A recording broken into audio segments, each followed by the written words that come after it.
Welcome to America with Lloyd Chapman and Bruce the Taurus. With us today is Kris Millegan, publisher at TrineDay.com. Books that challenge official history because it matters. And before I say more about you, Kris, I got to ask, how are you today? I'm doing just dandy. Fantastic. Lloyd and you? Fantastic. Here in Southern California, living the good life. Nice. Well, I just want to say this about Kris that he has published about 200 books since around 2002. Not only my book 3 years ago, but also such titles as Barry and the Boys about CIA pilot and drug smuggler Barry Seal by Daniel Hopsicker, America's Secret Establishment, An Introduction to the Order of Skull and Bones by Anthony Sutton, The True Story of the Bilderberg Group, the international bestseller by Daniel Estulin, and One Nation Under Blackmail, the sordid union between intelligence and organized crime that gave rise to Jeffrey Epstein by Whitney Webb. And Kris, you've done so much more: conferences, podcasts, healing ceremonies.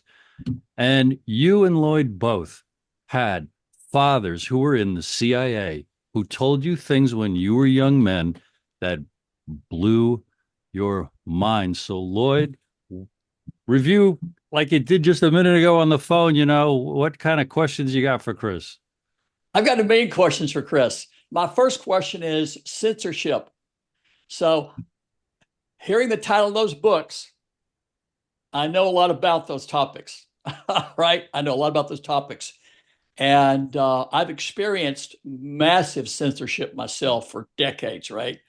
And I'm just wondering if Kris, have you felt that pressure of censorship in trying to publish those books? Well, not so much censorship, but suppression. Okay.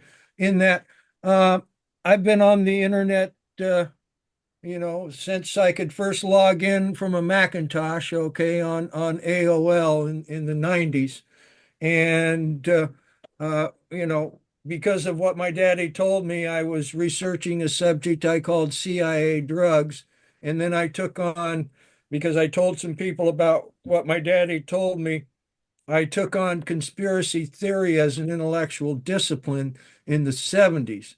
And as an intellectual discipline, conspiracy theory cuts across many other disciplines too. So it's a very wide field. And so I started posting about Skull and Bones. Um, and it was very interesting because at one point in time, I had a story about Skull and Bones, and George W. Bush, was a member of Skull and Bones, and the 2000 election was coming up, and this was in probably 1999 or 98, something like that.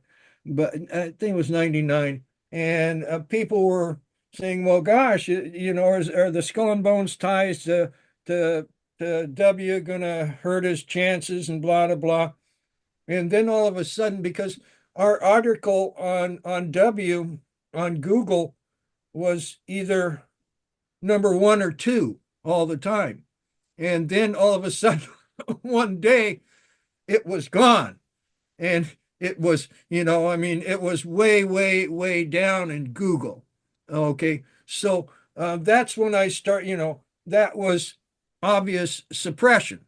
Okay. Because at one point in time, Google was they were an organic amasser and a truthful teller. But at some point in time, and then what I've seen is basically algorithmic uh, suppression. Okay, where our posts and different things do not get widely spread. Okay, and I mean, you think about it. I mean, it would be very easy to do that with algorithms to keep certain things, kind of, again, suppressing them because, I do stand on the First Amendment. Okay. And that's fairly, they tried to really take me out on my second book, which was called Expendable Elite, by a lieutenant colonel, and the only lieutenant colonel I know that didn't even graduate from high school. And it was because he was an assassin. But we had to go to federal district court in Charleston, South Carolina. And we won.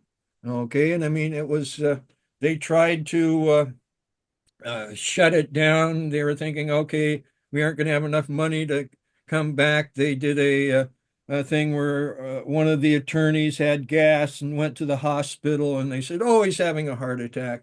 But another journalist went in and looked at it and said, no, it was just gas.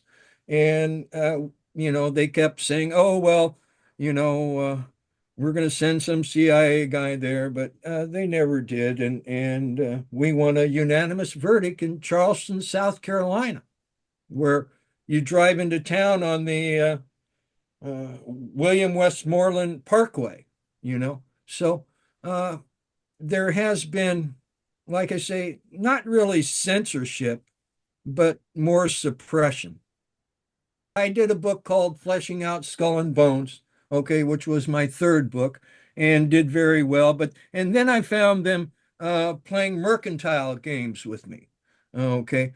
They worked through Baker and Taylor, which used to be it was a mom and pop distributor. And then some people bought it and turned it into a fairly large distribution thing, basically a rack jobber. And I would, publishing is a terrible business. I mean, is absolutely a terrible, terrible business. It's basically built on a consignment model. I mean, publishing has changed so much. When publishing first started, okay, basically authors went to printers and had them print their books, and then they sold them. And then starting in the late 1800s, you had publishers starting to rise, which would go to authors and pay them some money and then print the book and blah blah blah. And then that model is basically around 2000 started to break down with the digital printing. Okay, so I mean, I've talked to some younger people that are trying to be publishers, and it's just very hard to break into. And so basically what they do is they just take the files and make them into a book and then give them to the people and say, hey, sell them to Amazon. Okay. Because it's just very, I was very lucky in that with my first book, I won a contest and got a national distribution contract. Wow. Okay? So that really helped us survive with a very strong distributor out of Chicago that has integrity. They were one of the main publishers in that group. Was the first people to publish Politics of Heroin of Southeast Asia, and they were offered money to not publish it, and they didn't take the money and published it. So, because integrity is a big part of what I look for in business relationships. That's fascinating. How'd you get into this? I was running an email list called CIA Drugs, and we had a lot of people on there, and one of them was Daniel Hopsicker, and he was decrying. He said his book had been with an agent for 2 years in New York, and nobody was going to publish it. And finally, after hearing that for a while, I said, okay, Daniel, I've got a computer on my desk and they tell me I can make a book. And I had a friend who had made a book for his wife. And so Daniel came out to Oregon and we put together Burying the Boys and put it out. And then I'd become friends with Professor Anthony Sutton, and he informed me that his book, America's Secret Establishment, was going out of print And I said, Anthony, that can't happen. It's never been in libraries, never been in hardcover. So I went out and borrowed $5,000 and started a publishing company, having little idea of what I was doing. What year was that? Uh, about 2000. Okay.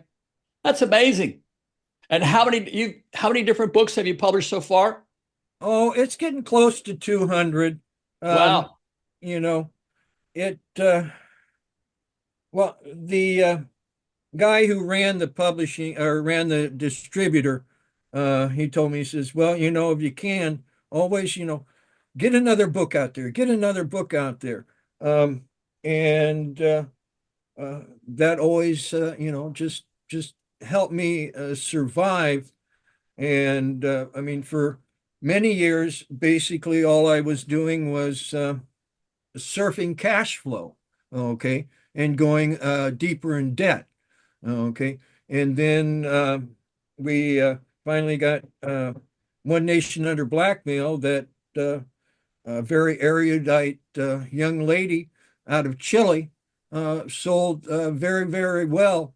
And then also the pandemic what put us into a position where the Amazon shut down for a couple of months. They didn't buy any books at all. They completely shut down from books, and um, people were at home, and we do a retail from our website, and our wholesale went way down, but our retail went up, and more people discovered us. And there's a certain I had to ship, about $30,000 worth of books each month just to tread water. Okay. And because, when I started this, I said, well, I've got to play with the big boys in New York. Okay. And so um, it just is able to now with the, getting more customers during the pandemic has allowed us to be a profitable business, okay, where I've been able to actually uh, get some hire some people to help, okay, rather than just wearing all the damn hats. And then, when you do that in a business, some of those hats might not get as much attention as they need, but we're still here. I'm a stubborn guy, I'm just stubborn. How many different books are available on your website today? Uh, about 170. Wow. That's amazing. I'm going to take a look at that. That's amazing. What's the best-selling book you've ever had? One Nation Under Blackmail. And that's the one written by some girl in, you said Chile? Yeah, yeah. What was that about? Honey traps. Okay, because how do people control things? And a big way is through blackmail. Okay, when you have a honey trap, first off, you have to have a room or a building, whatever. Okay, then you need you need some little boys and some little girls, and then you need a manager for that place. Okay, and the manager is going to want security. Okay, and then you have to have the whole place wired. Okay, and then you have to people take care of the wiring. So it's a fairly expensive operation to run. Okay, and then when you have different people, you don't want them to talk and different things. And so she basically gives a history of the mob, and doing that so that they can get their way, and then also the mob working with intelligence, okay, so that quote unquote they can get their way. And then she shows how at the end that basically your newest honey trap is your smartphone, okay, because if they can break into your smartphone, they have a pretty good idea of who you are and what you want to do. If you have some aberrant activity. Desires. Yeah, they would Need. know about that, she shows how, because you see, in your smartphone and email operations, there's other little programs, and that have to work to get that so that you can, deal with it. So they're looking in the architecture of, some of the sub architecture of controlling that and being able to uh, garner intelligence from that. Say, what did your dad do in the CIA? Well, he was his last overt job was branch chief, head of all of East Asia Analysis Office.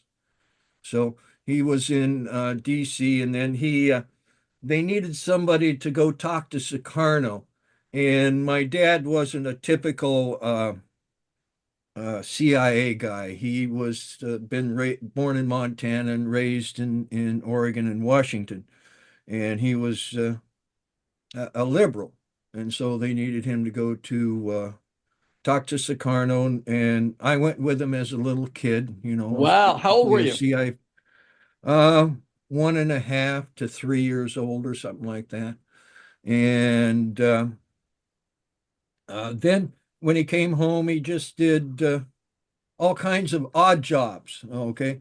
And then in 1956, we were told that he was going to write a book about the church in Southeast Asia. And he ended up, well, he met with Lansdale in Vietnam and wrote a report on Lansdale. And Lansdale was soon recalled. And then Lansdale had a much better friends in Washington than my dad, and my dad was soon pushed out of the CIA. He told me he left soft in 57 and hard in 59, and uh, and then he started talking to me in 1969. He took me in a room with a professor from Vanderbilt, and they first told me all about my dad's intelligence career, and then started talking about Vietnam, and then started talking about propaganda and psychological warfare. And it became very apparent that at well, it was the day before my 19th birthday, or my 20th birthday, I think. I had no idea what they were talking about. It's fascinating, by the way, because everything you've talked about, I can relate to because I've sort of been through or exposed to that. Yes, everything you talk about, like, yeah, I've seen that, right? By the way, when I was, I don't know, I guess I was 14, something like that, watching a James Bond movie with my father. And he said, that's not how it happens. He says, we bribe people. And he explained to me the honeypot trap, but we were watching a James Bond movie, and he said, yeah, that's not. He says, no one that's employed by the federal government, that's a federal employee, kills anybody. He says, we hire people to do that. He says, yeah, nobody who's an employee of the United States government, gets, kills people. He says they hire people. So, yeah, when I was, at that time, I didn't know anything about what he did. I never thought about it, right? But I remember we had one car when I was in high school, and when he came home from work, I got to use the car. So he came home, I jumped in the car, and there was an accordion file in the back seat of the car, said top secret on it, right? And had a, thing around it. But I didn't think anything of it. I thought it was just, I don't know, I just thought like a joke or something. Never thought about it, right? And then Christmas night, I think it was 72, after the church hearings, the church hearings, right?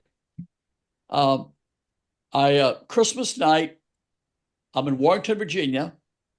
I was living in Austin, Texas at the time, and I'm sleeping on the couch because the house was full of people. And around midnight, I went in the kitchen to get a glass of water, and he was in there sitting at a little table in the kitchen. And he was very upset. And I think he was upset about the church hearing, because he kind of talked to me a little bit about that, right? And he started telling me things. And they seemed so outrageous to me, I thought he'd had a stroke. And I thought, Daddy's had a stroke. It just sounded so crazy to me, right? And of course, you know, um, I went back to Texas. I began to see what he talked about in the national media, but and today I see it every day. I see it every day, right? But at some point in time, Bruce and I can discuss that. I'm not ready to talk about it yet, but yeah, he told me things that I've never actually talked to anybody about it. I've never, maybe I've talked to a couple of people, but he told me things that I see. If I just go turn on CNN, I can see it on CNN what he told me about, over 50 years ago. Well, But it's yeah, yeah. Well, it's interesting. My dad's name was Lloyd. oh yeah. Yeah, yeah.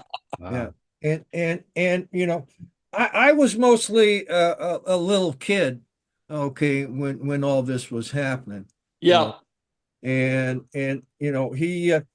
his starting of talking to me was basically we were watching some white paper on about the Vietnam War in the 60s, and he says, well, what do you think of the Vietnam War?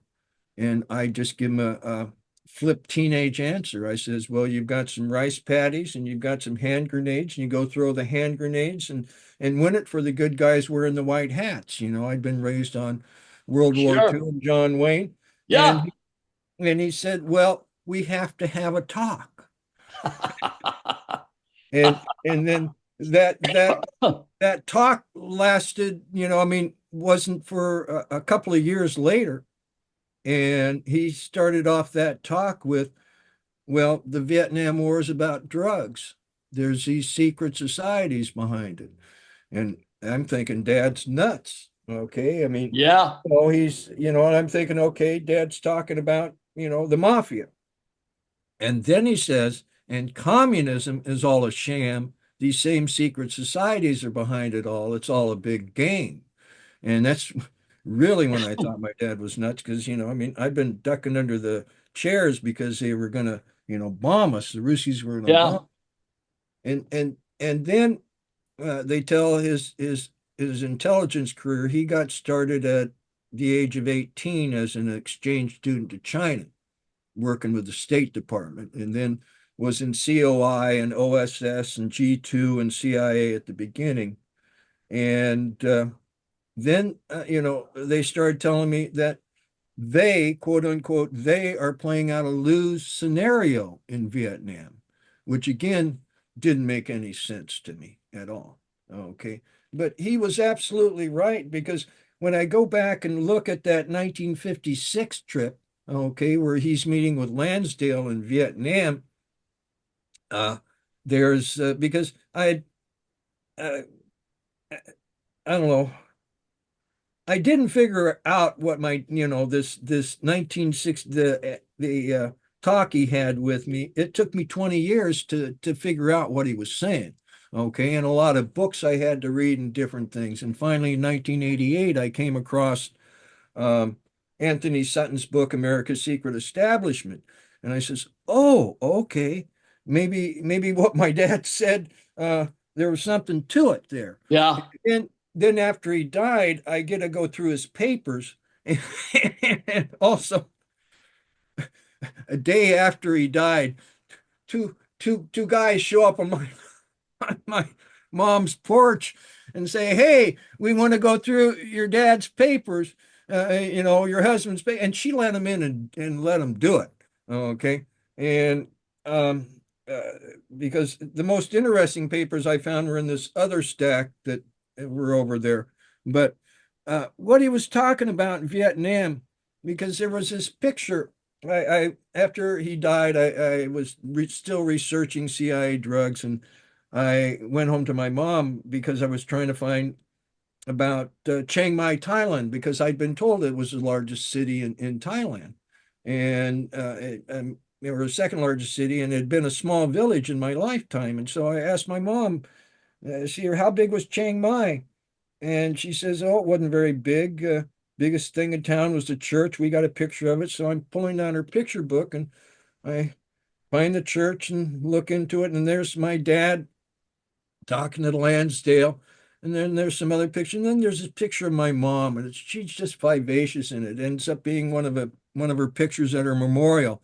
And you can see because when I asked my mom how big Chiang Mai was, she says, well, and that's when I stopped believing everything I read in the newspapers. And I says, Mom, why? And she says, well, because when we got to Bangkok and Chiang Mai, the big story in the newspapers was about how there'd been a battle in Vietnam right where we had been. And she said, there was no battle. We were having a picnic. And so I look at the pictures, and yeah, they're having a picnic, and there's this, like I say, this picture of my mom, and you can see Lansdale in there, and he's got a plate, and there's these guys walking around with ranger hats on. And then in the caption, it says Eudora, because that was her name, Eudora out from Saigon with Captain Lansdale or Colonel Lansdale and North Vietnamese military leaders. Okay, so because see, Lansdale was tied in with this upper level of the secret societies. He had a cousin here in town, and we used to go out and talk about his uncle. And he saying, yeah, he felt that Lansdale had been a member of an occult group in San Francisco. Okay, and that's one way how you quote unquote meet the devil. Okay, and so if you read Lansdale, I mean, they brought down, 1 million North Vietnamese to South Vietnamese, supposedly all the Catholics. Okay, but basically the Vietnam War was about sending American boys, Canadian boys, Australian boys and girls, Korean boys and girls, and several other countries' boys and girls to hell for 1 year. Okay, now at World War II, you signed up for the duration. You never knew when you were coming home. Okay, but Vietnam, you were there for 1 year. After 1 year, you got to go home and play with your friends again. Okay, well, a bunch of those boys and girls in hell for 1 year got addicted to the heroin that was being proffered to them by anybody who was 12 years and up. And then what does a junkie do? A junkie sells junk. Okay, so you send all these people that have been addicted to heroin back into the population. Wow. Okay, because you see, the powers that be, we have fail-safe devices. All of us together as a people, okay, have a fail-safe device so we just don't go jumping off the cliff. Okay, the first fail-safe device is the dialectic. Okay, I call it the dark hallway, because you walk down a dark hallway, you'll bump into one side, you might bump into the other side. Okay, I say some things that I know are true about intelligence agencies, drug trafficking, and secret societies. Okay, then I find somebody that I know is a spook saying stuff just a little bit more outrageous, and he's putting some lies into it, because by controlling the extremes, you control the middle. Okay, so that fail-safe device can be manipulated. The next fail-safe device we have is the cycle of generations. Okay, you have an idealistic generation, and then you have a reactive generation, then you have a civics generation, then you have an adaptive generation, and they start all over again. There's a very good book called Generations: A History of America's Future that goes into this, and there's other sociology books that go into the cycle of generations. Well, in generations, they show how the idealistic group of the 1860s, basically the teens and preteens in the 1860s, okay, they didn't cohere as a generation. Okay, some of them joined the generation after, some of them joined the generation before, some of them went out in the woods and just did weird stuff. Okay, and why didn't that generation cohere? It was because of war, the death of a president, and drugs, the opium. Okay, and so when these teens and preteens from the 1860s finally grow up and become part of the ruling part of the generation, okay, we were only a four-cycle engine running on 3 cycles. We weren't very strong. That allowed the powers that be to come in, create the Spanish-American War through yellow journalism and false flag of Remember the Maine. Okay, and what was the purpose of the Spanish-American War? the purpose of the Spanish-American War was to start drug smuggling again, because after the Second Opium War, opium became legal. Okay, And it took a little Chris, while. the American and the financial powers influencing these developments were in large part informed by the presence of Skull and Bones graduates, right? Well, absolutely. I mean, the drug smuggling was done through Russell and Company, which Right. was the scion of Skull and Bones, and they had been, Yeah. you know, uh, going since the 1830s. And actually, I mean, the first drug smuggling was through Skull and Bones families, where they were shipping it from Turkey.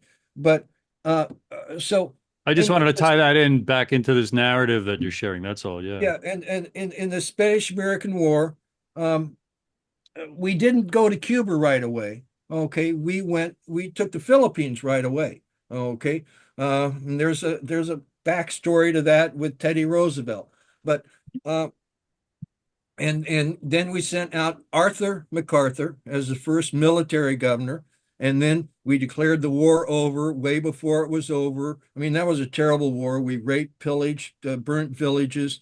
Mark Twain got in a lot of trouble talking about it, and then um, they sent out William Howard Taft as the first civilian governor. He was a member of the Order of Skull and Bones, son of the other founder, Alphonso Taft. Okay, and then um, McKinley asked uh,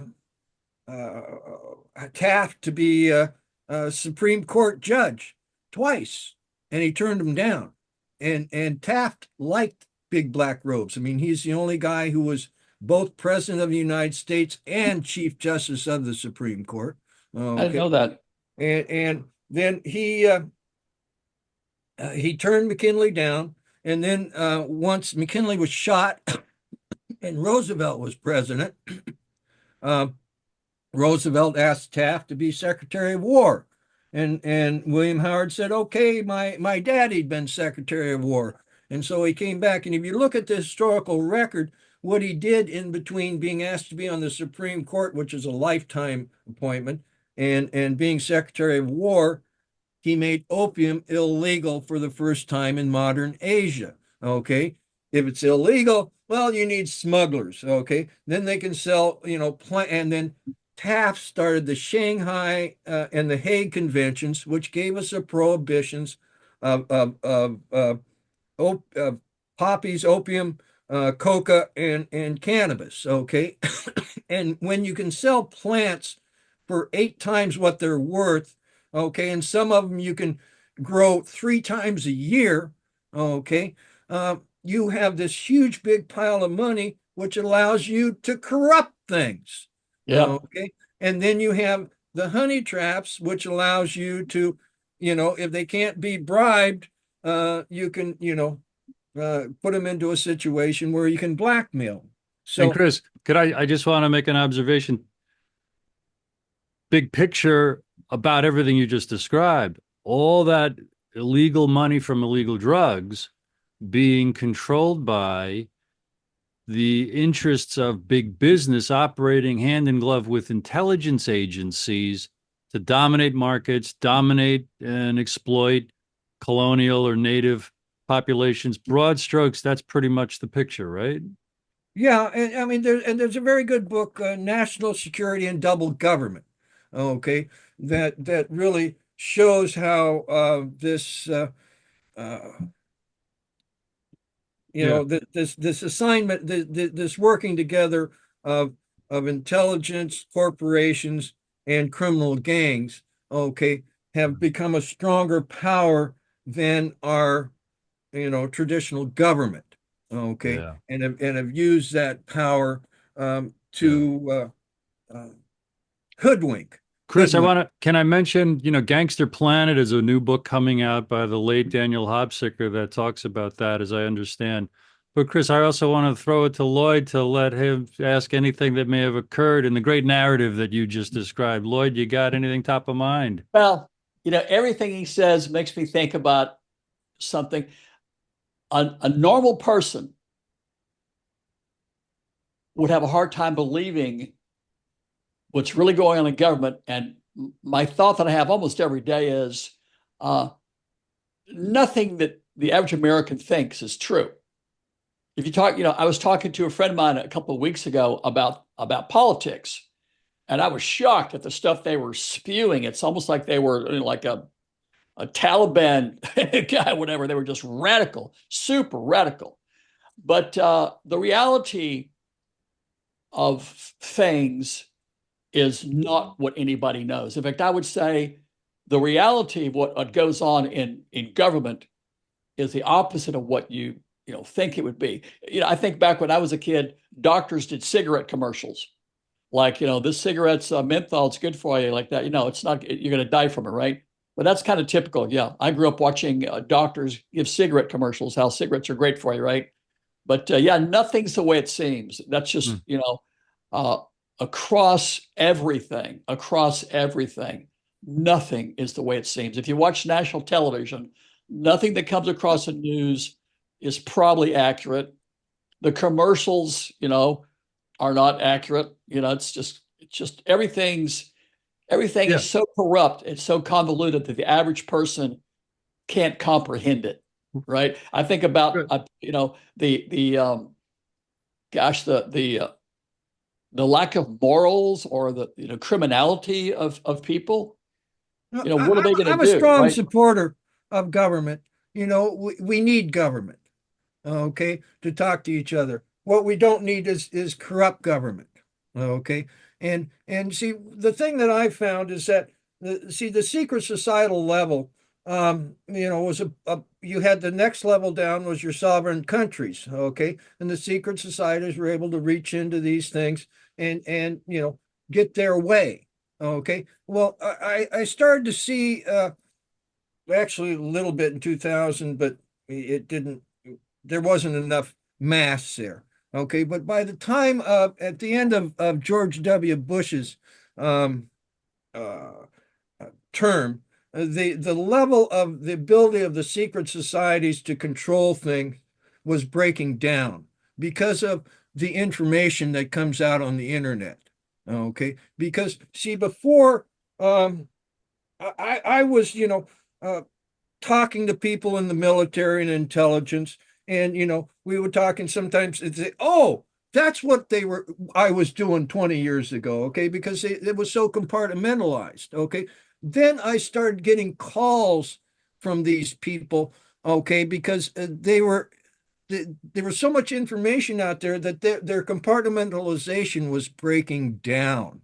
Okay, and so what happens when the secret societal level, starts to waver? Is your next level is solid level is sovereign countries, okay? But then you've got a mish in between there of criminal gangs, okay? And so that's basically where we are today. And I really see that we have, an opportunity to reestablish very strong government in the United States. Kris, Okay. when you say criminal gangs, most people are going to think of, Mafia. uneducated and poor violence on the street. I think you're referring to white collar organized gangs, no? Well, they have their soldiers too. Okay, they aren't just white criminal gangs. I mean, it's mostly driven by drugs. Okay, it's driven by the drug trade and the money that the drug trade makes. Okay, because I mean it's huge amounts of money. And that's the Oh, main corrupter of the formal recognized so-called official governments of countries. yes, is the corruption that the drug money brings in there. There's a very good book called Opium and the Political Economy by Carl Trocki, a professor out of Australia. He's actually an American, but that's where he was a professor for many years. And it just, lays it out quite true. I mean, they say that there's 1 million to 1.2 million junkies in the United States. I think there's a few more. Okay. But at 1 million to 1.2 million, that's a ton a day that has to be broken down and to delivered to people. Okay. And uh, so Russia Okay, according to official figures, 5% of their population is daily opium intake. Okay, China still has the largest amount of people that are daily opium intake people, but they aren't the highest percentage. The highest percentage is Iran. Okay, Iran has about 10% of their population is daily opium intake. Wow. Okay, because It, there it's actually a middle class and a upper class phenomenon. it's fascinating to think about the fact you talk about how many heroin addicts there are in America, and you realize that stuff is coming in. All right. That volume is coming in, right? I was up in Canada a few months ago and in Victoria, British Columbia. And there are blocks of people that are on, some kind of drugs. And it's like a horror movie or a science fiction movie. They look, it reminds me of those TV shows, the zombie shows. It looks like that. Mhm. You'll go down the street, and on both sides of the street, there are these people, and they have the same body language and expressions as the zombies do in these zombie movies, right? And yeah, I never thought about it. Yeah, the product, the Hmm. drugs are coming in, or else those people, you wouldn't have that volume of people, right? Hmm. But I think a lot of people watching this, when they talk about secret societies, it sounds like some wacky conspiracy theory. Uh, let's just talk about, the Mexican drug gangs. That's real, right? There's Mexican drug cartels. No one's going, oh, that's just a conspiracy. No, yeah, that's real. What's it called? The Bilderberg group? That's Yeah. real. That's solid. That's real, right? The Freemasons, that's real. Skull and Bones, that's real. You can read about it, right? Yeah. Um, when you look at politics, there's a lot of political leaders that came out of that organization, right? And people that might think this is some kind of wacky conspiracy theory, it's not. Lloyd, this is the No, right time for me to insert something maybe should have said at the top that I do that marketing. You know, Lloyd, I do marketing for Kris and TrineDay for the last 4 years. And on the site, TrineDay.com, for busy people, there's a page for Kris's podcast called The Journey, Conversations with publisher Kris Millegan. There's about 160 episodes over the last 4 years. wow. Kris has interviewed that many of his authors. There's a few duplicates in there. And in 30, 40 minutes, he interrogates them about their different books. And Kris has published books about all of these topics and more. And if someone just goes and looks at those titles and starts clicking and starts listening to 3, 4, 5, 6, 10 or more of those, just those episodes, that's an invaluable education about all of these things, to have minds blown like the two of you when your dad's first told you things, and it takes years to reorient yourself. I want to ask Kris to comment on that, what you call, Kris, the journey and the upheaval it is when someone gets a glimpse behind the curtain and they realize things are not as I was taught in school and in church. Look, everybody is, you get taken aback and you think, well, is this really true or what, and so then and then you have your normal life going on too at the same time that you have to deal with. Okay. So, you might dig into it right away. You might let it think for a while and then, read some books and different things. But uh, yeah, it's a journey that you have to go on. And the thing that I find is that, because these books have been around for a long time, that say that, there's something different going on. They're not all of them are correct and everything, but there's a pile of books out there, but most of them have been reading from this pile of books. Okay. So they find this pile of books over here and they read something, they say, oh my gosh, Huh. something I thought was true is not. And so then generally the first thing people do is and they think, well, if that conspiracy theory is true, then all the rest are true. And so, they so there is a thing, there's a process that people have to go through. They have to go through some blind alleys and dead ends to find out what is real. Okay. And I always tell people, caveat lector, be aware of what you read. Okay. Don't be afraid to read it, but be really aware of what you believe, of what you're going to base on and stand on. Because first thing I learned in studying conspiracy theory is that a conspiracy theory doesn't have to be true to be effective.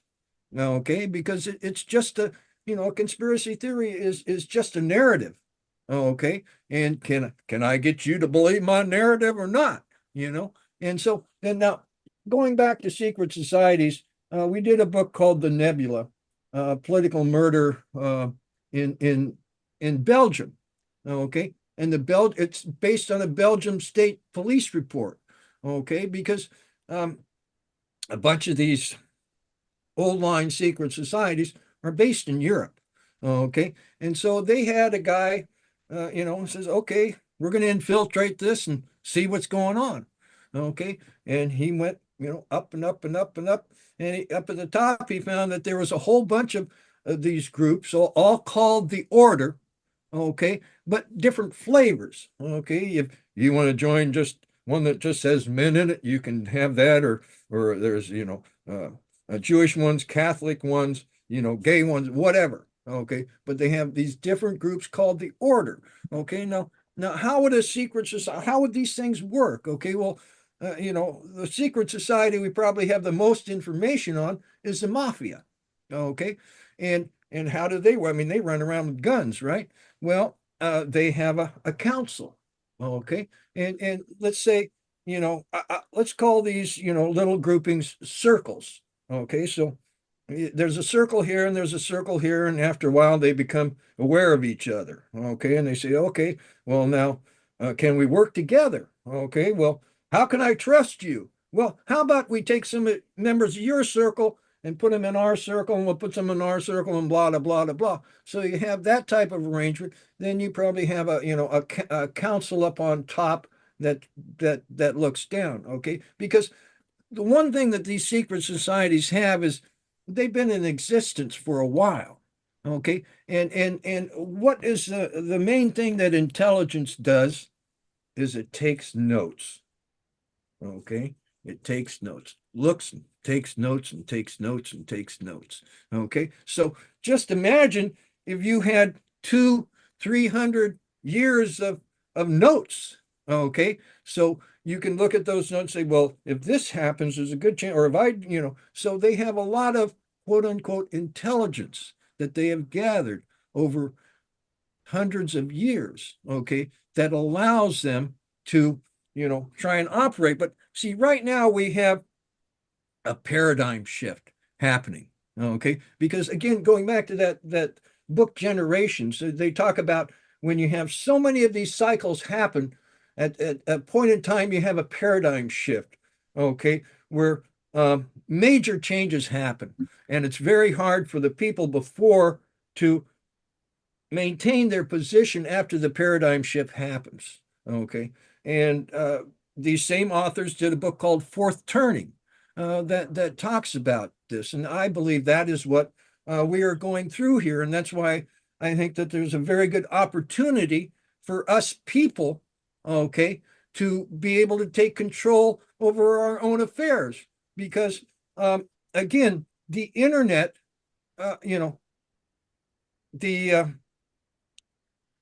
those people, when they did it to the kids in the 1860s, they tried to do it to the kids in the 1960s, the people that were teens and preteens in the 1960s. Okay, they had to have in place for that the modern education system brought to us very openly by the Masons. Okay, they had to have in place television. Okay, and not just pictures on a screen, but pictures on a screen that go at 60 cycles a second.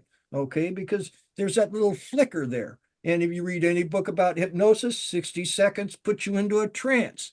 And the other thing they needed was a nascent drug culture. Okay, because they were out to we weren't supposed to cohere. Okay, the kids of the 60s were not supposed to cohere as a generation, and they wanted that to happen like it did before. But we did cohere. Okay, we uh, we cohered as hippies around a joint being smoked around a circle with a little bit of LSD thrown in, because with LSD, you can't control. You can disrupt, make people wear white sheets, whatever. Okay, but you can't control things like you can with opium. Opium's very, here, kid, you want some? You want some more? How about your kids? I mean, that's the dynamic there. Okay, and what came out of the hippies? The personal computer and the internet, and those are the tools that all of us are using to fight the corruption of people using secrecy to lie, cheat, and steal. And that's the Yep. basic dynamic that we have today. Yep.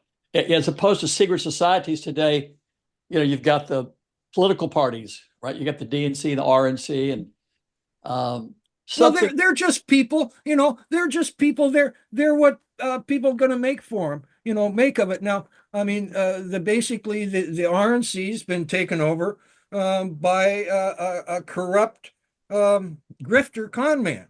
Okay, who's you remember Maxwell, Robert Maxwell? He was Sure. okay. Remember he jumped off a boat, right? And That's died. right. Supposedly. That's right. Yeah, Ghislaine Maxwell's father. Right, right. Well, during the Iran-Iraq war, there was huge military contracts, huge military contracts with a lot of backsheesh, a lot of what do you money paid back, and the people in England were also doing that. Okay, and so they have to. You gotta then when you're dealing with it, you gotta launder this. Okay, so they started working with the East European mob and the Russian mob to launder this money. Okay, well, when Maxwell died, guess who took his place as the whale that's involved in all this stuff? That was Trump. Epstein. No, Trump. Trump. Trump. Trump's a whale. Epstein was never a whale.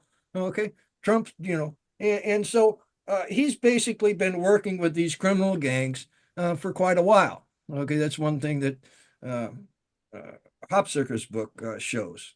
Okay, and again, a lot of it's wrapped around the drug trade and other criminal things. Because His next book, Gangster Planet, when's that coming out, Kris? it's shipping right now. I haven't got my copy, but pretty soon. And then you see the other thing they had strong control of the federal government for many years.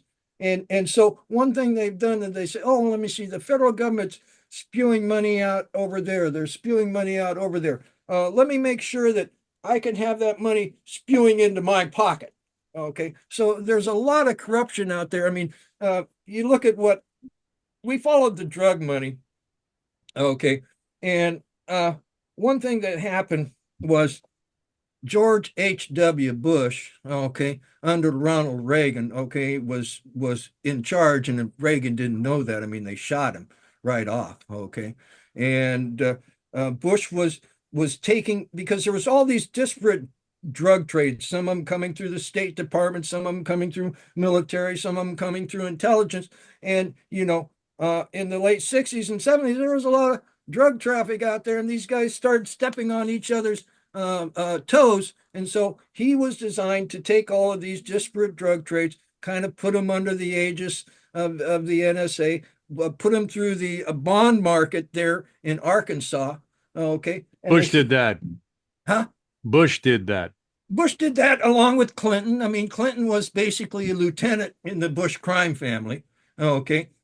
And then we start seeing them taking the money, okay, in the 80s there. And then what they start buying up, they started buying up HMOs, okay, and retirement homes, okay. And because if you look at like Medicare Advantage program, I mean, that's basically an insurance giveaway that George H.W. Bush set up, okay. And, you know, the corruption that is happening in the federal government is just off the charts. Okay, just off the charts. And it's mostly, you know, just criminal siphoning of money.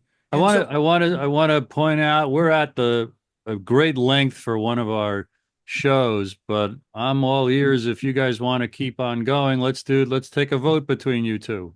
well, I've got a lot of work to do, so I can hang out a little bit longer, but not too much. I've got some thoughts and questions for both you guys. Um, I've seen articles that trillions of dollars are missing across the government.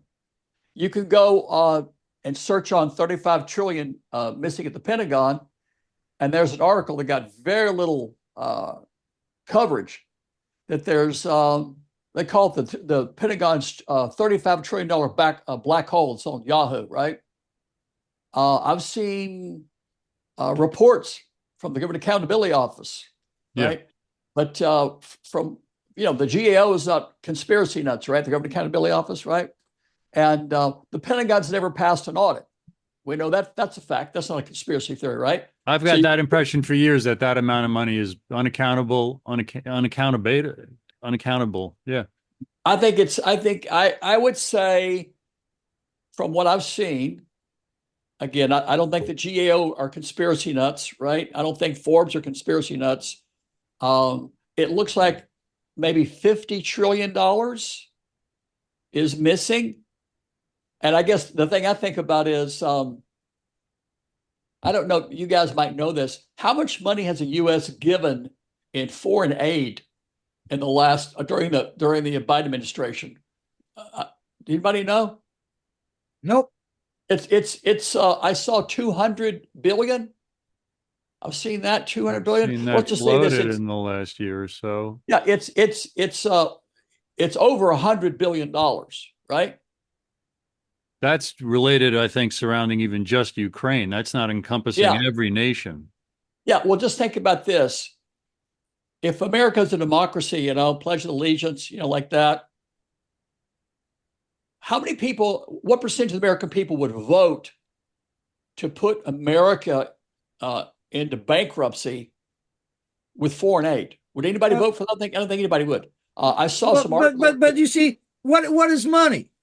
Okay, what is money? Okay, I mean, a sovereign country with the word sovereign, okay, also means a dollar or you know, the British sovereigns. Okay, that's because, I mean, a sovereign country it should be printing its own money like greenbacks.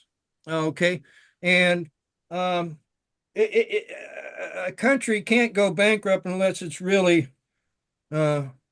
badly run. Okay, and this is in context. Kris, I mean, do we owe this money to bankers? Okay, I mean, who owns the money? The United States dollar is its own thing. Okay, and it shouldn't be. You know, we've got a scam going on with the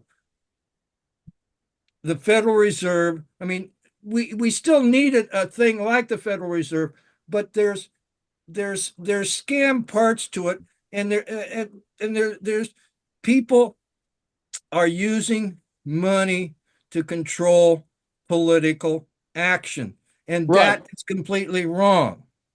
That is completely wrong, because our dollars are sovereign dollars. Okay, and you know, it's a topic worthy of another hour, and I don't have another hour. Yeah. And I look forward to telling Kris more about you, Lloyd, and your background in history. I was able to send them a brief paragraph of your bio to get him excited to talk to you.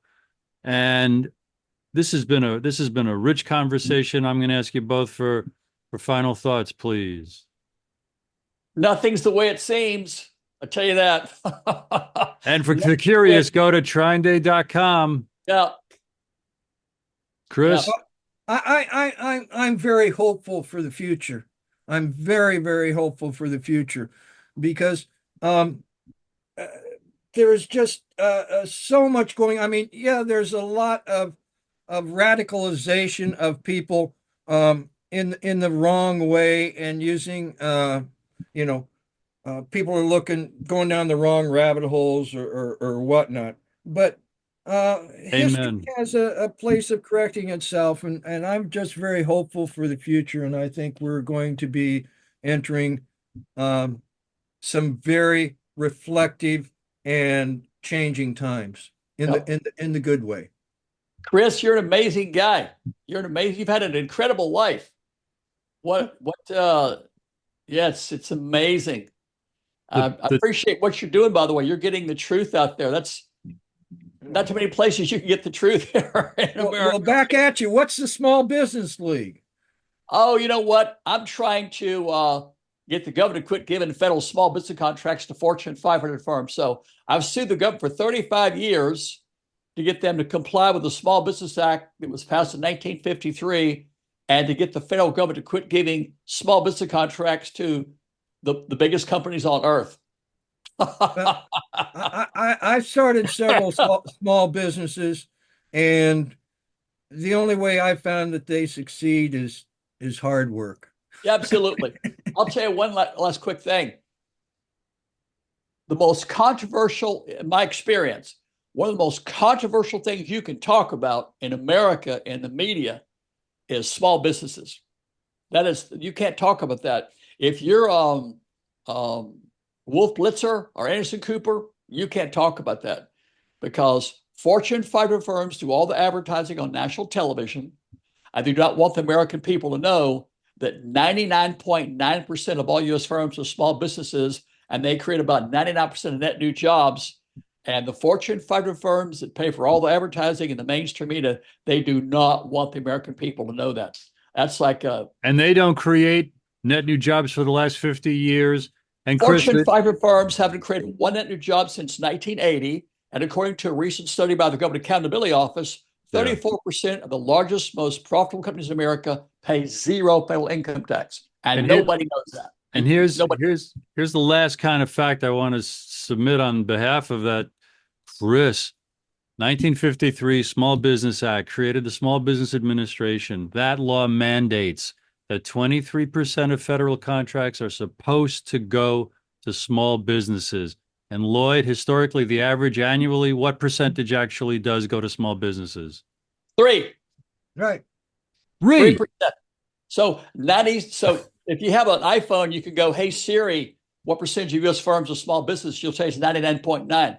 So the 1/10 of 1% gets 97% of all federal spending, and the 99.9 that creates all the jobs and pays most of the taxes, they get 3%.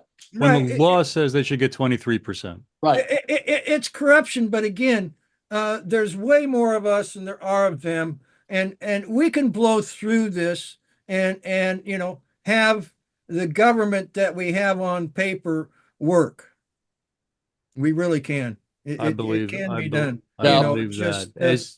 If we can inspire every viewer and listener and every family member and just be as stubborn and persistent as the two of you have been for decades, you are both mentors and heroes to me. And I will wrap it up now on behalf of the three of us. I want to thank you both very much for joining us. And thanks, Kris. No, thank you for the kind words. Thank you. Yes. You're a fascinating man. Onwards. Onwards. Amen. Thank you, everybody, for being with us today.